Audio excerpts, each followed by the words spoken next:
Birinin size demek spor programına ihtiyacın var. Tamam, ben sana bunu ücretsiz bir şekilde yazacağım. Hatta sen istediğin o sonuca ulaşana kadar da ücretsiz bir şekilde takibini sağlayacağım dediğine inanabiliyor musunuz? İnanabilirsiniz çünkü bundan bir 4-5 yıl önce ben bunu söyledim ve birçok kişiyle beraber çalışıp inanılmaz sonuçlar elde ettik arkadaşlar. Ben o zamanlar bu koçluğa YouTube üzerinden başlamış olsam da sonuçları sadece Instagram profilimden paylaşmıştım ve inanılmaz soru ve inanılmaz talep gelmişti. Çünkü gördüler ki evet ya, gerçekten birisi böyle bir şey yapıyor galiba. Ben de bunu istiyorum diye. O zamanlar bu sonuçları sadece Instagram profilimde paylaştığım için herkes bunu nasıl yaptın vesaire o kadar çok soru gelmişti ki ben hiç olmayacak bir zamanda, yani tam o noktada YouTube yapmayı bırakmıştım. O yüzden de bu süreçleri sizinle paylaşamamıştım YouTube üzerinden. Tabii ki herkesle birebir çalışmam mümkün değildi. Ben bu süreçte yaklaşık bir 30 kişiyle çalışabildim. Çünkü gerçekten bir ay içerisinde sadece 3-4 kişiyle ilgileniyordum. Çünkü o bir şey sorduğunda cevap verebilmek istiyordum. Sonuçta herkese ayrı ayrı spor programı yazıyorum. Bazen planladığımız şekilde ilerleyemediğinde onu hemen güncellememiz gerekiyordu. Ya da işte beslenmede bir aksilik olduğunda ona göre bir şeyler yapmamız gerekiyordu derken hadi 100 kişi birden başlıyoruz, yüzümüzde sonuç alacağız şeklinde bir durum söz konusu değildi. Gerçekten birebir koçluk yapmıştım.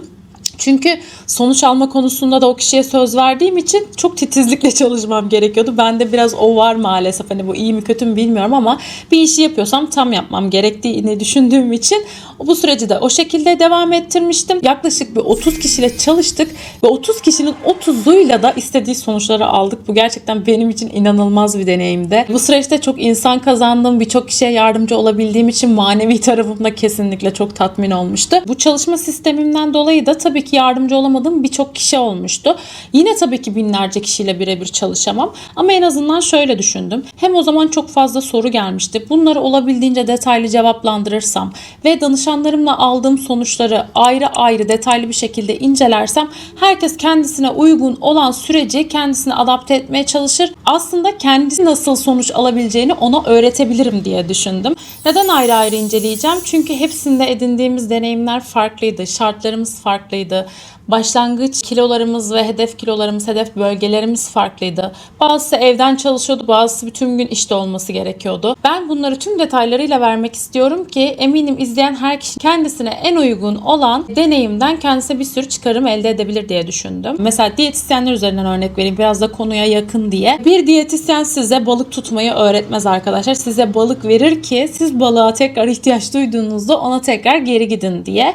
Ama benim artık şu an çalıştığım işte bu sektörden farklı olduğu için bu bilgileri mezara götürmek istemiyorum. Üzerine çok da güzel bir süreçte çok güzel deneyimler elde etmişim. Ve birçok insan bu süreçle ilgili bir sürü şeyi merak ediyorken neden bu bilgileri paylaşmayayım? Paylaşırken de neden bunu nasıl yapabileceğinizi öğretmeyeyim diye düşündüm. O yüzden yeni yıl hedeflerimden bir tanesi de 2026 itibariyle tekrardan ücretsiz koçluğa başlamak ve sizin sonuca ulaştığınızı görmek. Aynı zamanda kendim için de yeniden düzenli spora başladığım bir sürece döndüğüm için kesinlikle karşılıklı birbirimizi motive edebiliriz diye düşündüm. Öncesinde şöyle bu süreç nasıl başlamıştı, genel olarak neler yaptık ve 2026 itibariyle tekrar bu sürece başladığım için eğer siz de bununla ilgileniyorsanız nasıl iletişime geçebiliriz? Bunlardan bahsedeyim ki diğer videolara geçtiğimde sadece o sonuca odaklanalım ve o süreçte neler yaşamışız ondan bahsedebilelim diye. Tabii ki bu videoları çekmeye devam etme motivasyonum da tamamen size bağlı, sizin talebinize bağlı.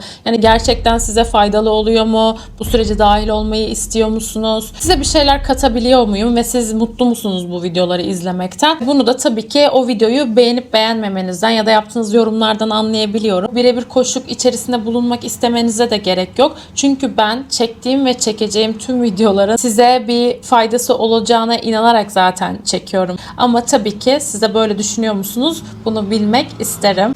Evet, şimdi bu videoda ne yapacağız? Bu ücretsiz koçluk süreci nasıl başladı? Yani ne oldu da ben bir anda hadi gelin ben sana ücretsiz spor programı yazayım dedim. Ve bu süreç nasıl ilerledi? Danışanlarımla nasıl iletişime geçtik? Ve tabii ki siz de böyle bir şey istiyorsanız nasıl iletişime geçebiliriz?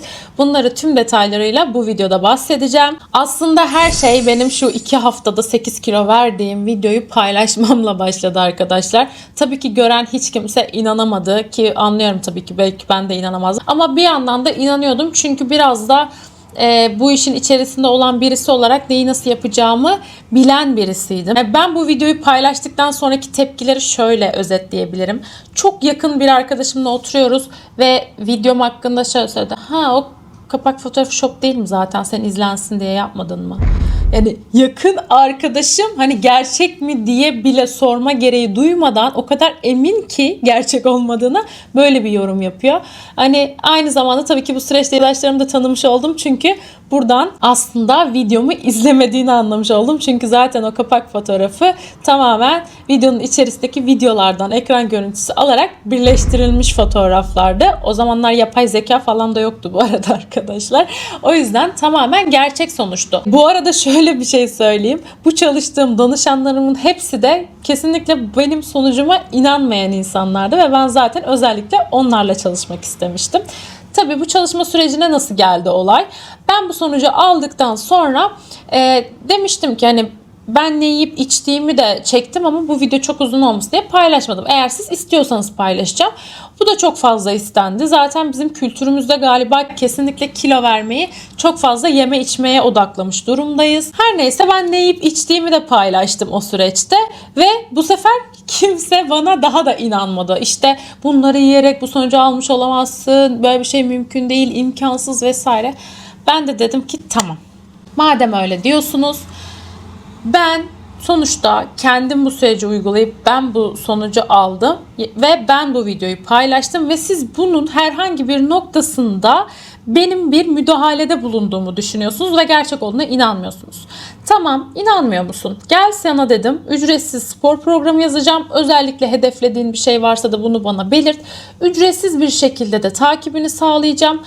Yeme içme konusunda da evde ne varsa, ne istiyorsan o şekilde beslenebilirsin. Hiç sıkıntı yok. Zaten ben diyetisyen değilim. Sana kesinlikle bir beslenme programı falan vermeyeceğim. Sadece sana beslenme noktasında da bazı tiyolar vereceğim. Bunlar senin ileriki benle sürecin bittikten sonra da kullanıp kendi kilonu kontrol edebileceğin tiyolar olacak ki danışan video serisini paylaşmak için tekrar iletişime geçtiğim danışanlarımın hepsinden İlknur gerçekten hala aynı kilodayım, etkisi hala sürüyor diyenler var. Senin verdiğin spor programını arada yapıyorum, hala etkisini görüyorum diyenler var.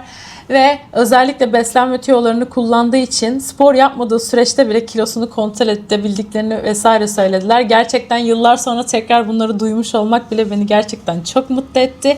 Her neyse, konuya geri dönüyorum. Dedim ki bu şartlar altında ben sana dedim ücretsiz koçluk yapacağım, kabul ediyor musun? İlk başta çoğu kişi inanamadı. Yani neden bir insan ücretsiz bir şekilde bunu yapsın ki yani? Çünkü dışarıda bu spor programlarını insanlar binlerce liraya satıyor. Bu artık gurur meselesine döndü. Çünkü ben gerçekten böyle bir sonuç aldım ve bu sonuç alınabilir. Yani gurur meselesine döndüğü için de dedim ki gelin ya, ben size bu sonucu aldıracağım. Düşünün yani arkadaşlar, ben bu sonucu bir de bana hiç inanmayan insanlara aldırttım. Bu gerçekten çok daha güzel bir olaydı benim için. Bence danışanlarım için bu sürecin en güzel taraflarından biri de şu oldu.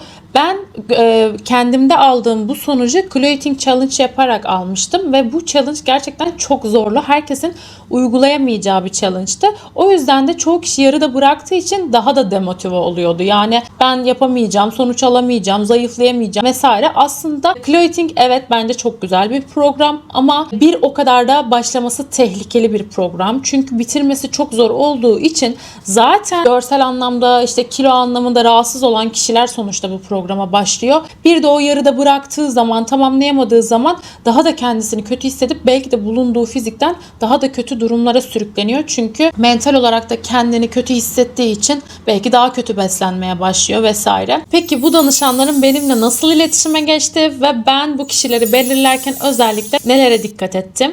Şimdi öncelikle bu kişiler zaten beni YouTube'dan izleyerek gelmiş kişilerdi. Yani bana abone olmuş ve videolarıma destek olan kişilerdi. Bunu bilmek benim için önemliydi. Çünkü ben ona vaktimi, emeğimi, bilgimi ücretsiz bir şekilde dışarıda binlerce liralar vererek alacağı bir hizmeti ücretsiz bir şekilde veriyorsam gerçekten sadece bunu alıp gidecek bir insan değil de benimle iletişim kurmak isteyen, kanalımı, benim verdiğim şeyleri faydalı gören ve bunu destekleyen kişilerle çalışmak benim için önemliydi. İlk dikkat ettiğim madde buydu. İkinci dikkat ettiğim de yine çok önemliydi benim için. Verdiğim spor programına birebir uyacak olan kişilerdi. Arkadaşlar, herkes o günkü yaptığı spor programını yaptıktan sonra kesinlikle bana o terli fotoğrafını atması gerekiyordu. Yani ben tamam bugün spor programını yaptım şeklinde bir mesajla değil, bana kısa bir video, bir fotoğraf, bana o sporu gerçekten hakkını vererek yaptığını gösterecek en önemli kanıt benim için terlemiş olduğu bir fotoğraftı ve onlardan bunu talep ediyordum. Kesinlikle çok teşekkür ederim. Bütün danışanlarım sporundan sonra bana o terli hallerini attılar. Yani hani bunu yapmak istemeye de bilirlerdi. Bu arada şu da olabilirdi. Bence çok büyük bir risk aldım. Yarıda bırakabilirlerdi. Yani sonuçta herhangi bir bedel ödememiş, bir para vermemiş, bir şey. Yani kaybedeceği bir şey yok. Yarıda da bırakabilir ki zaten istemediği fiziğe gelmiş kişiler genel olarak zaten o sürece kadar iradesel olarak problem yaşayan kişiler. Yani bırakmaya çok daha meyilli olan kişiler. İşte bu sürecin içerisinde bulunmakta zorlanan kişilerdir zaten ki o istemediği fiziktedir o anda. O yüzden ama o kadar iyi seçmişim ki arkadaşlar çalıştığım kişileri, kesinlikle bir kişi bile yarıda bırakmadı. Herkes sonuna kadar uyguladı ve herkes gün gün uyguladığı programdan sonra bana o terli fotoğrafını attı. Ben her zaman söylüyorum, bu sonucu sen aldın, sen başardın ama senin almış olduğun sonuç, emin ol, ben kendim almış olduğum sonuçtan beni çok daha mutlu etti. Çünkü ben hayatımın herhangi bir yerinde yine bu sonucu alabilirdim. Hiç kimsenin bundan haberi olmayabilirdi ya da sen bu sonucu herhangi bir yerde alabilirdin. Ama sen bu manevi doyumu bana sağladığın için teşekkür ederim diyordum kendimce. Gerçekten çok çok mutlu oluyordum. Bu arada tabii ki ben bu sonucu aldım, artık herkese koçluk yapabilirim gibi bir düşünceyle bu işe başlamadım. Zaten bu işin okulunu okudum. Yüksek lisansını yapmıştım ve doktora hedefi olan birisiydim. O süreçte de bu koçluğumu duyurduğum videoyu da şöyle bırakayım. Aşağıya da hatta linkini bırakırım. Kolay bir şekilde ulaşırsanız orada daha detaylı bir şekilde bahsediyorum. Hani kim olarak böyle bir şeye kalkıştığımı ve nasıl bir süreç olacağını vesaire. Hem burada bahsetmediğim detaylar varsa da orada yine detaylı bir şekilde bilgi edinebilirsiniz. Bu süreçte birlikte çalıştığım kişilere neler sağladım? Hangi konularda yardımcı oldum? Madde biraz bunlardan bahsetmek istiyorum. Direkt zaten en önemli kısmı kişiye özel spor programı. Evet, herkes genel olarak kilo vermek istiyordu ama bazısı daha çok alt karnından rahatsızdı. Bazısı bacaklarının kalınlığından rahatsızdı. Bazısı tamamen tartıda gördüğü rakamlardan rahatsızdı. Hepsiyle birlikte her çeşit kilo problemiyle ilgili çalışma fırsatım olmuş oldu. Zaten tartıda takılma olayına ayrı bir çalışma yaptık. Çünkü bu gerçekten bizim ilgilenmemiz gereken bir konu değil. Tartıdaki rakamın hiçbir şey ifade etmediğini ben her danışanıma aşılamaya çalıştım. Yine videolarla birlikte burada size de bunu aktarmaya çalışacağım. Daha önce de yapıyordum ama tekrar özellikle değinmek istediğim bir konu, çünkü gerçekten tartıdaki rakamlara o kadar takılıyoruz ki aslında odaklanmamız gereken şeyleri kaçırıyoruz. Zaten danışanlarımın video serisinde göreceksiniz ki verdikleri kilolar o kadar az ama görünüşte o kadar fazla kilo vermiş gibi görünüyorlar ki tartıdaki rakamların aslında ne kadar önemsiz olduğunu siz de zaten bu videolarda sonuçları incelerken görmüş olacaksınız. Spor programı konusunda tüm danışanlarıma tabii ki hedefleri doğrultusunda farklı spor programları verdim. Ama genellikle ilk haftaki program çoğu kişinin aynıydı. Bu sayede hem bir programın kimin hangi bölgesi üzerinde daha çok çalıştığını görmüş oldum. Hem onu spor disiplini konusunda bir alışkanlık sağlamaya çalıştım. Çünkü ilk haftaki program aşırı yıpratıcı bir program değildi. Tabii ki bazıları için çok yıpratıcıydı ya da çok etkiliydi zaten ve diğer haftaki programları ona göre belirledik. O yüzden ilk haftaki programın aynı olması aslında diğer haftaki programları da nasıl belirlememiz gereken konusunda önemli bir maddeydi. Başka bir madde tabii ki kişinin hedefi doğrultusunda yine o yeni programı oluşturmaktı. Yani aslında her danışanıma her hafta farklı bir program ve bir önceki haftadaki aldığı sonuca göre bir program oluşturuyorum bu süreçte. Bence bu gerçekten inanılmaz bir şey. Yani gidip de bir aylık program verip her haftada sonucuna bakma şeklinde bir süreç kesinlikle değildi. Beslenme noktasında da şöyle oldu. Kesinlikle hiç kimseye bir beslenme listesi vesaire göndermedim. Zaten böyle bir yetkim de yok. Çünkü ben bir diyetisyen değilim. Ve bu aslında güzel bir şey. Çünkü belli bir listeye bağlı kalmadı kimse. Evinde ne varsa onu yedi. Genel olarak nasıl besleniyorsa yine öyle beslendi.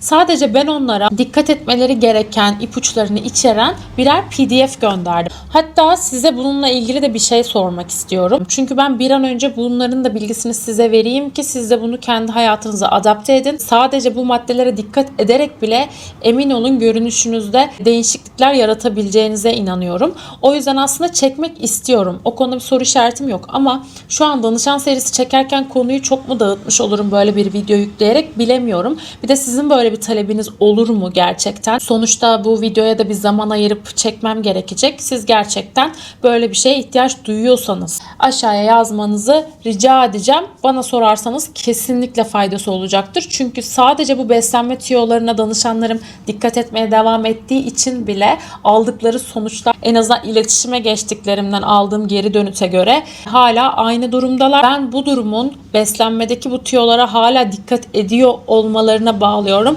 O yüzden kesinlikle sizin için de faydası olacaktır. Diğer bir madde tabii ki verdiğim spor programındaki sporu gerçekten efor sarf ederek yapıyor mu? Her gün düzenli bir şekilde yapıyor mu? Bunu bana kanıtlaması çok önemliydi.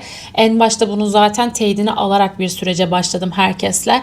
Benim için uzaktan takip ettiğim bir insanın o sporu yapıp yapmadığını, yani gerçekten efor sarf ederek yapıp yapmadığını ter oranından ölçebileceğimi düşünüyordum o zamanlar. Hala öyle düşünüyorum. Hepsi gerçekten çok disiplinli bir şekilde sporunu yaptı. Bana spor sonrasında fotoğraflarını attı. Zaten bu sayede belki de bu fotoğrafı atacağını bildiği için gerçekten efor sarf etti ve bu kadar kısa sürelerde kendilerinin bile inanamadığı sonuçlar elde edebildiler. Ben de zaten en başta kendi sonucumu alırken sırf disiplinli bir şekilde yapmak için, videoya çekeceğimi bildiğim için kendim fazlasıyla efor sarf etmiştim ve bu kadar kısa bir sürede böyle güzel bir sonuç elde edebilmiştim. Yani ben böyle düşünüyorum. O yüzden sporu sadece yapmış olmak değil, benim o programı size göndermiş olmam değil ya da o programın sporunu sadece 1-2 gününü de yapmış olmak değil. Düzenli bir şekilde maksimum eforla spor programını yapmak kesinlikle sonuca ulaştıran en önemli maddelerden biriydi. Yani yardımcı olmuş olduğum işte bu birkaç maddeyle bile biz çok kısa sürede çok güzel sonuçlar aldık. Hem de kalıcı sonuçlar aldık. Bu da bence çok önemli bir madde.